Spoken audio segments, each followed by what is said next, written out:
Thank you. I'm now excited to introduce Dr. Robert Spinner, who will be talking to us about how adapting findings from rare peripheral nerve diseases can lead to broad applications in neurosurgery. Morning. Well, I'm here to talk about how we can learn quite a lot from orphan diseases. I'm a proud product of Dr. Klein's mentoring. One of his famous statements is, "All roads lead to Rome." And if you think about this in color, in fact, all roads lead to Rome. Big roads and small roads. I think simply, and in black and white, and as an orphan surgeon amongst neurosurgeons, as a peripheral nerve surgeons, I would say all roads lead to peripheral nerve, including brain and the spine. So I want to show you and tell a story about two different diseases and what we can learn in a big way from rare diseases that, in fact, aren't that rare. First one is intraneural ganglia. These are cysts within the epineurium of nerve. There are about 600 cases in the literature, but in fact, that's way underestimated. With the advent of increased imaging, this is a pretty big piece of the pie, in fact. And it's remained a large clinical problem with suboptimal outcomes and very high recurrence rates that, in fact, are underestimated. For 200 years, it's remained a curiosity. The second report by Bertrand in 1837 here in French said that the cyst in the median nerve is curious. Sir Herbert Seddon, who was a lot smarter and was knighted, talked in his famous book that this disorder, although rare, has attracted much attention because of its curious, indeed unique features. I would say that there is a simple solution. Now, it's been controversial over the time, and there have been some theories without any science that these cysts, because of rubbing of joints and things, rubbing of nerves forms some fluid, or that tumors like schwannomas disintegrate and form cysts. None of those really make sense. What I'm going to show you is a simple story, and this is Roten-esque. There are articular branches by peripheral nerves that are small that become the conduit for all of these cysts from neighboring joints. And here's a cadaver. Here's the perineal nerve at the fibular neck. Common perineal nerve, we all know, splits into two major branches, the deep and superficial branches, but in fact, we have a very consistent, reproducible articular branch that goes to the neighboring tibiofibular joint. And if you follow my pointer, you can see how anatomy and pathology recapitulate itself here in a cyst that follows the articular branch. Now, if you understand that simple pattern, I'm not going to pull anything out of my sleeves here. It's that simple. So we used the most common site, the perineal nerve, and we showed that that's how it forms each and every time. And depending on how high the cyst goes, different things can happen. And if it follows the path of least resistance in the nerve, it goes intraneurally. And if it forms outside of the nerve, it forms a bump just like your grandmother's cyst at the wrist, that they smack a Bible. Now, I had some critics and skeptics, so over the years we've taken them on, and we've explained different forms of these cysts by the same simple theory that was published in 2003. The first one was, well, gee, I saw a cyst with 3 different cysts. How could that possibly be? Well, in fact, here's an MRI of a cyst in the perineal nerve that went down the sural and down the tibial. And you have to look elsewhere for inspiration. So when I was in China, I saw this building called the Pants. And in fact, if you follow my pointer, here's the joint, here's the cyst going up the perineal nerve across the sciatic and down the tibial. It's that simple. And that explains this, which in fact was joint connected. So here's how it is, and it's this simple.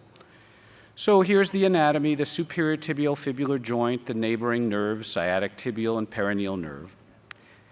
And then if you understand that there is an articular branch and you trace it to the joint, and you look closely at the joint, well, if there's a hole from degeneration or trauma and joint fluid comes out, it follows the path of least resistance in the articular branch, and then it has access to a nerve highway.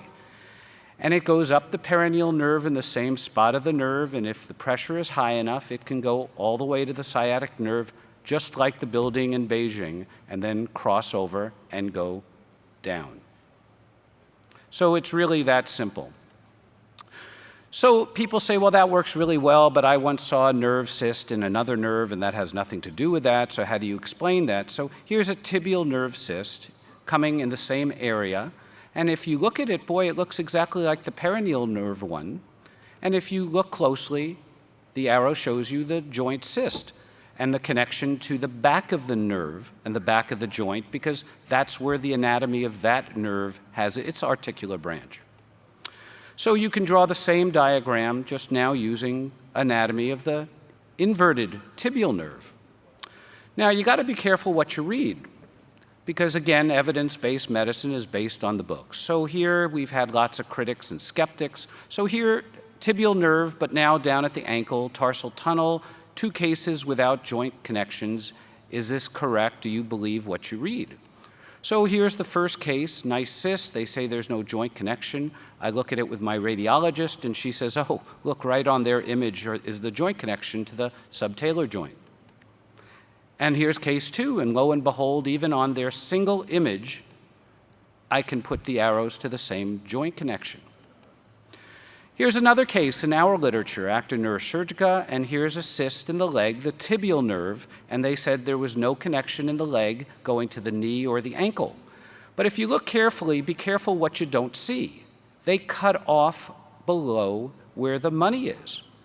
The knee is up here, the ankle is here. I got the films from them, and together we showed that there's a small connection on their MRI that they didn't publish. So this is simple, and again, if you look to nature, you look to art, this is a balloon sign. Jeffrey Koons, I have no conflicts, no investments, but it's a balloon.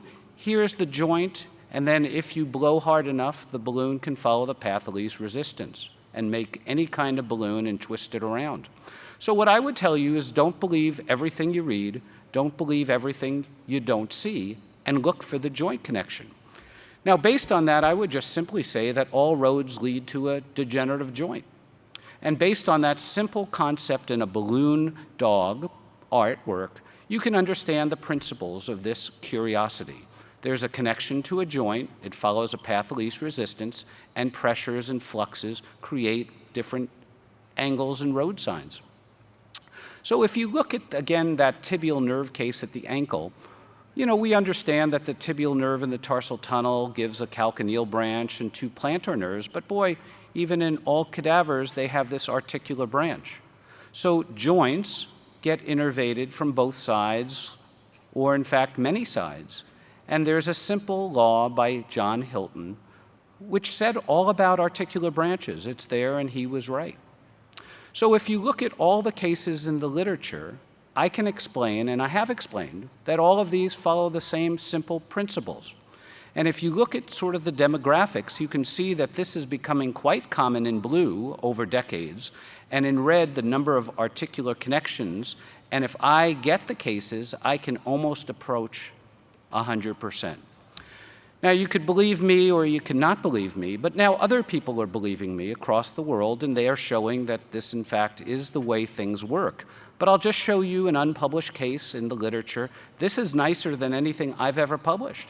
This is a sciatic nerve case going all the way up to L5, starting at the level of the hip, in fact, following the articular theory.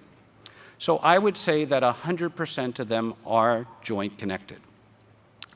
I think the best model, though, is as I told you about the second case. I looked long and hard to find the first case, and it was credited to Duchenne, the famous French neurologist.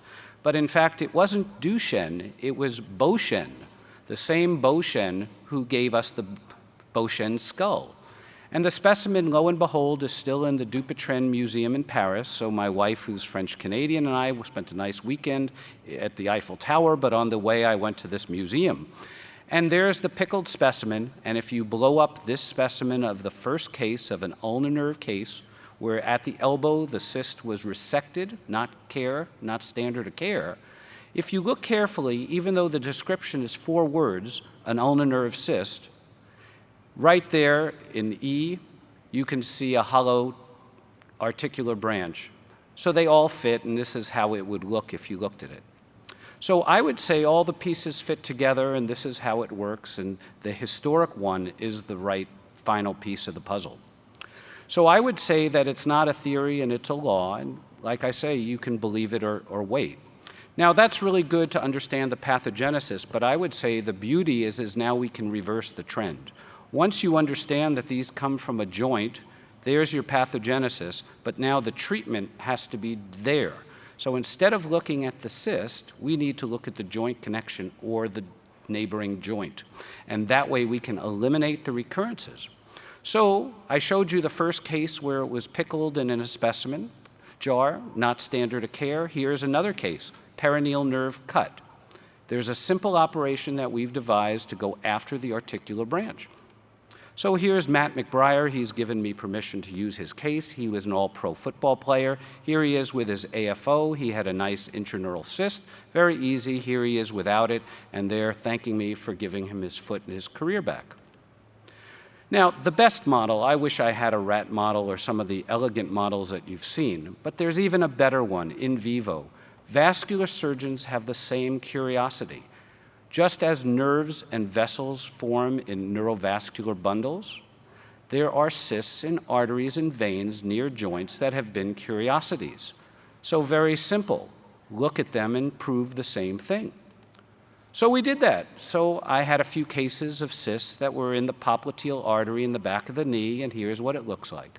And if you look at their MRIs, just the same way I can put arrows on the joint connection, the same thing is there, and there are capsular vessels into the main one. So the same theory works for vascular surgeons. And you can prove this, and now this is unifying, and it makes things even simpler. I want to switch gear for the last 3 minutes, in fact, just 1 minute, and just tell you another story. So just like we're talking about small roads, small highways, cyst, but now let's go the opposite way. Let's talk about cancer cells. Every once in a while, you see a rare case of somebody with prostate cancer or some other type of pelvic cancer or even breast cancer. And you say, well, gee, isn't that something? It goes to nerve and it's hematogenous. Well, no, it's not. The same way this patient who was mismanaged because they had sciatica, so they got a nice back operation, has a bright sciatic nerve which is infiltrated with cancer cells.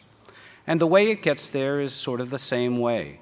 There's a neural highway that goes from the prostate through the cavernous nerves into the sciatic nerve complex. Small roads that you never even heard about, but they form the pathway for cancer to spread. And it has nothing to do with the real hematogenous spread.